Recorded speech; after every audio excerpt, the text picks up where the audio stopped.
Before we get into the meat and potatoes of today's video, I want to show you guys. I'm going to get it started and set it up in the background. Do you remember the Yogan humidifier? The Yogan humidifier that I got about a month ago, and I told you it was really helping with. Well, we went through like sickness after sickness, and even when we're not sick, like we're so dried out. We are in sub-zero temperatures. I mean, with the wind chill, it's like -30 right now, and the air just gets so dry in the Midwest. And I was saying like, oh, thank God I have this one, but I could use a couple more. Well, they reached out to me, and bada boom, bada bam, da bam, I got a new one. This one I believe is, let me get the measurements on this one, because I'm going to put this one, I'm going to keep it in here for when I'm like talking a lot and I get extra dry. This one is the Top Fill 2.5 liter ultrasonic cool mist humidifier. It has 2.5 liter large capacity large mist home humidifier that covers 350 feet, 300 milliliters per hour max output, large diameter opening for 360 cleaning. I need to clean my other one. It's time for me to clean out my other one. Ultrafine mist in the air and natural diffusion, no noise, all night moisturizing, and it actually has 7 color cycle ambient lighting. That is what I'm most excited about this. You can put it on a single color, or you can do like a 7 color cycle. So I'll set it over here so we can watch it. All right, let me get it going and then we'll take a look at it. Close. It took me all of like 2 minutes to get it all together, fill it up with water, bring it back in this room, plug it in, and I think I'm going to leave it on this, multicolor setting, because that's really pleasing to me. So I'll give you all the links in the description if you are interested in purchasing a Yogan humidifier. If you are in the Midwest and you're going through this sub-zero temps, or you're just, even the South is getting hit with pretty cold temperatures for the South. And then also if you're just in drier climates where you feel parched often, your skin feels parched, you feel parched, and you're always clearing your throat, and your nose is always kind of dry, they can be really helpful. Also, if you have like babies, children, anytime you get sick, it's just nice to have one. And it's so like ambient. Okay, so now we will move on into the meat and potatoes, the meat and taters. Speaking of the Midwest, the meat and taters of the video. Hello, ASMR Nation. I'm just going to do a winter ramble, a Midwestern winter ramble. If you are new here, welcome to my nonsense.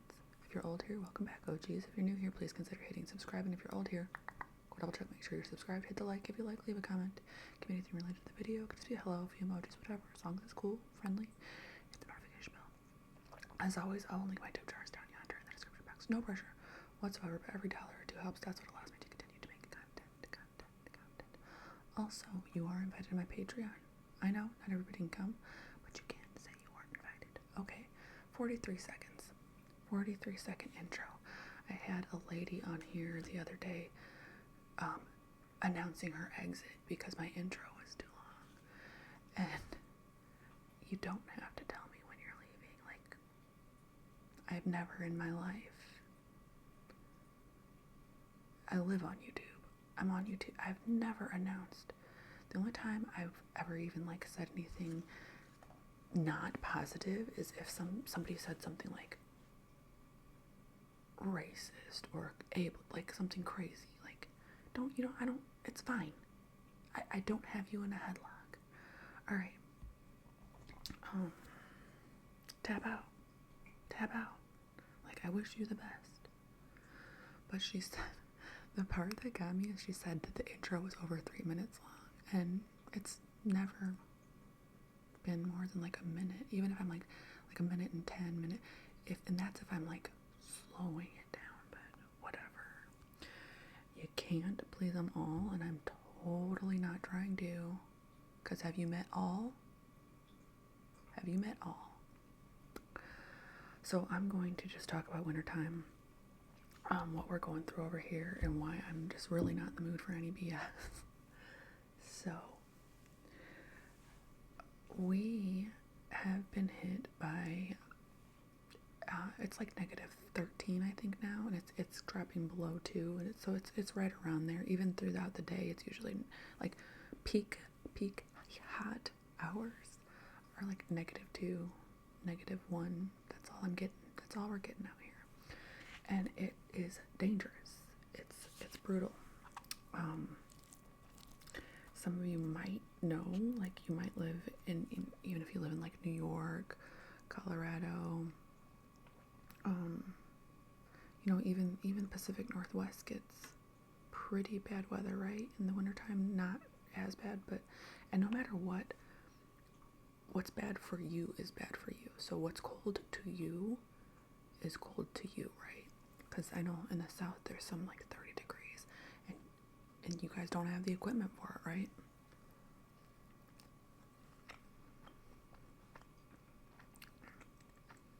I never make fun of people that vacation here, which I make fun of them for wanting to vacation here. But not for not being able to drive in the snow when they're traveling through here, because how would you know? Where would you practice that at? We grew up with it. We used to do, we've been doing this since we were essentially kids. We've been, screwing around in parking lots, trying to figure out how you do this. We've had accidents, most of us.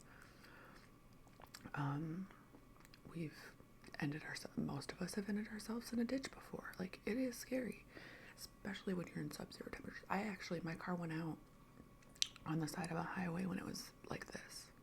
It was terrifying. I had like a suitcase in the back, like an old suitcase with clothes in it. I had to go get it. You know what this reminds me of? You know the scene in National Lampoon's Christmas Vacation, where old Sparky gets stuck in the attic and he has to put on all those like random items. That's what I had to do. And speaking of that, when I was watching it this year, I was like, I don't know that I will, but I kind of want to be Chevy Chase in the attic for Halloween. That was an idea that I had. And where was I going with this? I got broke down on the side of the highway like that. I've been stuck in a ditch before. And if you're in a rural area, you're at the mercy of hoping. Well, now we have cell phones. It used to be even more dangerous before cell phones. Also, it's scary. It's like the stuff like winter horror is made out of. But temperatures like this make, when it comes back up to 10 or 20 or 30, feel tropical. And that's why you see some people in the Midwest wearing shorts in the wintertime. It's because they already got acclimated to 10 below. So 20 below is like, it's warmth. You're feeling warmth again, and you're trying to soak that up. And the difference the sun can make, that's why, like, my mom lived in Colorado for a long time, and she would be more tolerant of being outside in the wintertime because the sun, like, it really does make a difference. And Colorado got a lot more sun, and it's higher up. That's why you can ski. That's why you can get sunburns. Some of you might not know this. You can get sunburns when you're skiing. Crazy, right? You're up in the mountains, having a good time, and you're just having some winter fun. Take off your goggles, and you're beet red and hurting.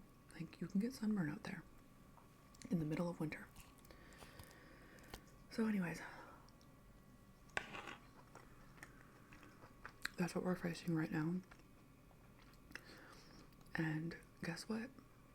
It was too much for my furnace. So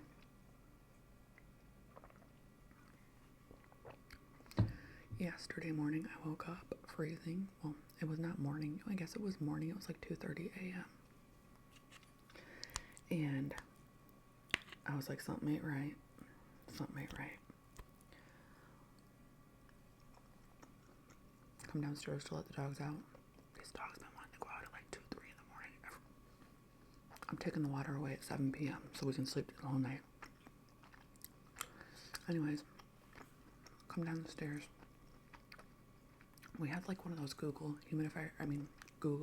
Nest thermometers, which later come to find out, like, not a good idea. Like, get an old trusty. Don't try to get techie with it. And I feel bad because I got it as a gift for my husband. Because ours was like not good. And I was like, oh, he'll really like this one, you know. It's kind of like getting the way of the vacuum, which he's done too. Which he has done. But anyways, and it said it was like 54 degrees. And I'm like, this isn't safe. I have a toddler. Like, the dogs are probably okay. Because my dogs don't like to come inside anyways, unless it's like this. My dogs love wintertime. But my toddler, me, my teenager, my husband doesn't notice the cold like we do. He's like a lot more tolerant of it. So I'm like Googling, like, what's even safe to keep a toddler at? Basically said once it gets 50, like, all the layers, like, obviously I take good care of them. We're going to turn on the space. We're going to figure it out. But it said, like, if it gets below 50, it's probably time to think of, like, checking into a hotel. Blah, blah, blah. What? So I start all the space heaters up. We have one that's, like, ridiculous. I put it in the bedroom. Our bedroom's probably 80 degrees. So we just have to camp in the bedroom until we figure this out, right?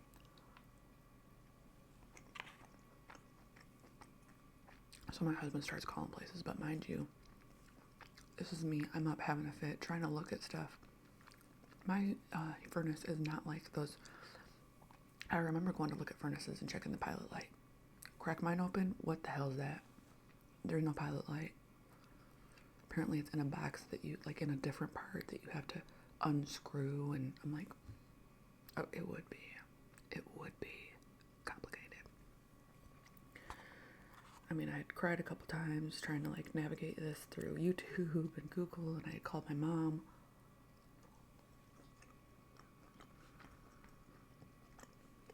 My husband was still at work. So finally he gets home, starts calling companies, and we're on, like, wait lists. Because it's bad. Everybody's furnaces are going out right now. Most people's are probably fixable, right?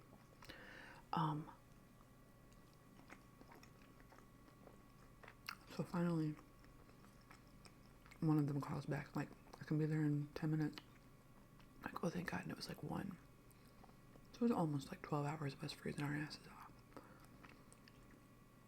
Not in the bedroom, but every time we don't come down and cook, or come down and eat, or come let the dogs out, and you gotta wait by the door. Like, it was cold. It was still dropping. And you run the risk of your pipes freezing, which is another couple $1,000 if those pipes pop. Been there when I lived in my mobile home days. So, keep the water running. There's so much you have to do. This came after the big snowstorm, which I had already hurt my back. We got 15 inches of snow. 14 or 15 inches of snow. In a day.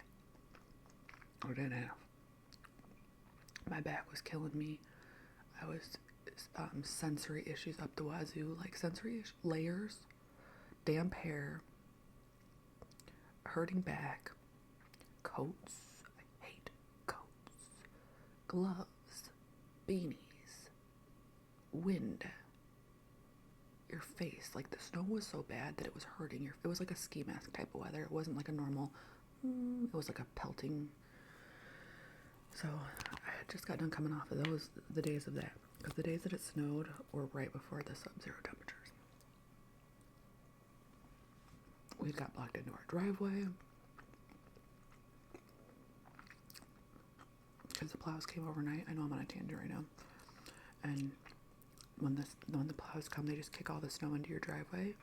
If you don't hit it right away while it's soft, it turns into, like, ice. And then you have to hit it. You have to hit it with a shovel that has a metal end. You need a shovel with a metal end. You cannot have a plastic shovel around here. You have to have, like, an ice breaking shovel. It was basically a full-time job, the snow was. And then here comes the sub-zeros, right? So anyway, the guy gets here at 1. He's here for 10 minutes. Charges $220. Screws around with a few wires. And he's like, well, kick back on. But your humidifier or your furnace is really old, so time to consider. We're like, shit, because do you know how much they are?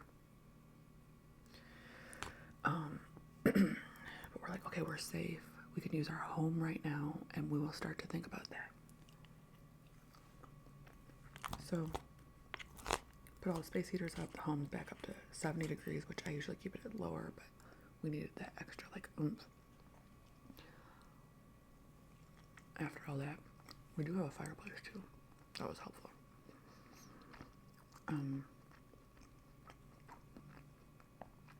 All's well. Until the evening. So a few hours, right? A few hours of relief. Evening comes. My husband's covering for somebody at work, so he has to leave. I think he left at 5:30.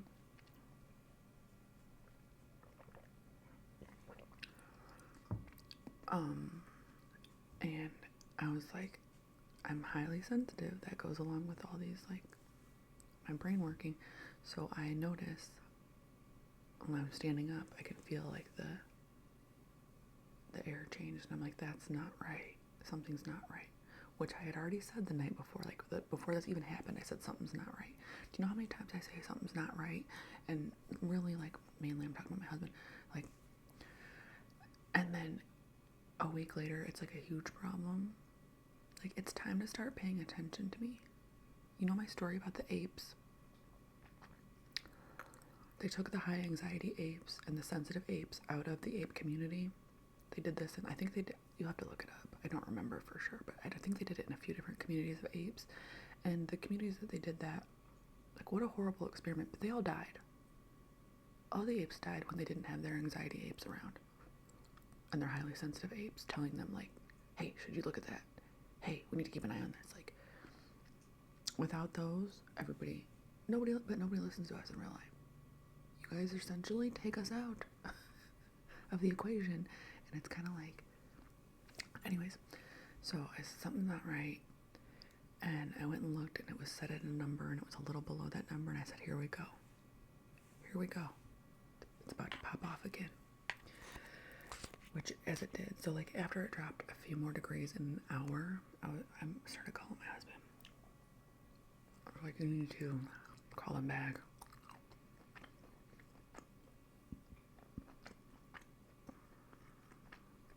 So then I was, like, communicating to my husband to communicate to them, and it was just a big shit show. But he messaged me back, and he's like, okay, they're gonna come back out, but it's probably shot.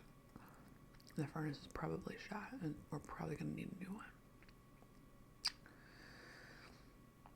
So we're looking at a $7,000 problem right now. They still haven't been back out. I am sitting here in ice cold frigid temperatures because I had to get it out. I had to tell my buddies about this.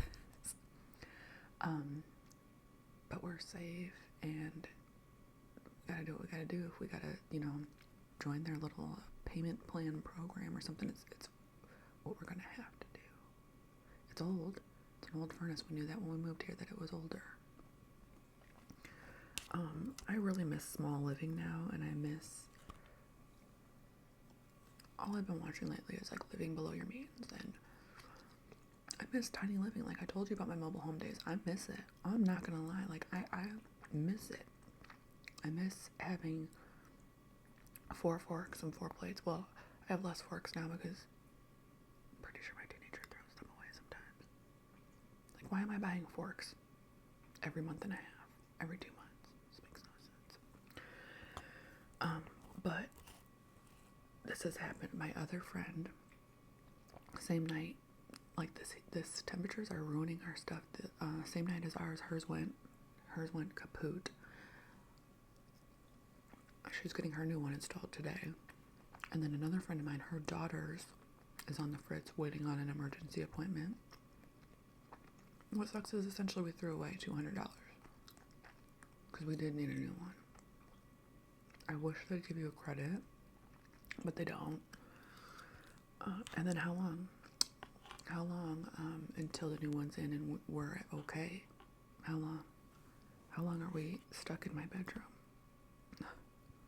And it's fine. Like, I have a bathroom in my bedroom. It's a good sized bedroom. I have a bathroom in my bedroom. We got the TV in there. But it would be fine. But I have a toddler and dogs that like to run around. Like,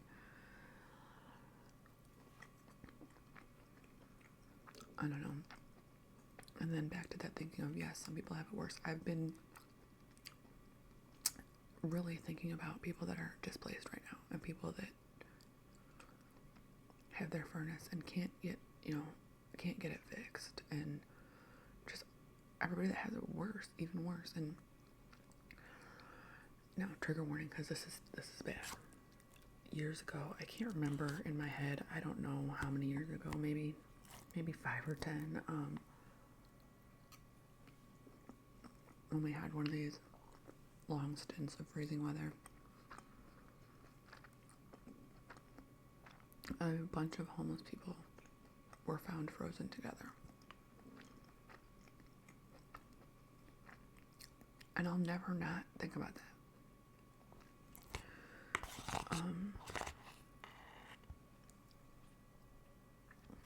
No, I don't know if like the warming centers were out of space. I don't know if they thought they could just do it for a night. I don't know the details, but I'll never not think about it. And wish, if you know things that you can do, let me know. Like, besides, like if we have extra blankets, go down to your area and see if anybody needs, like, we know those things, but what else is there?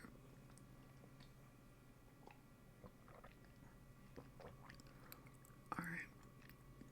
Well, that was most of what I can think of my winter rant. If you watched this all the way to the end, thank you very much. I hope that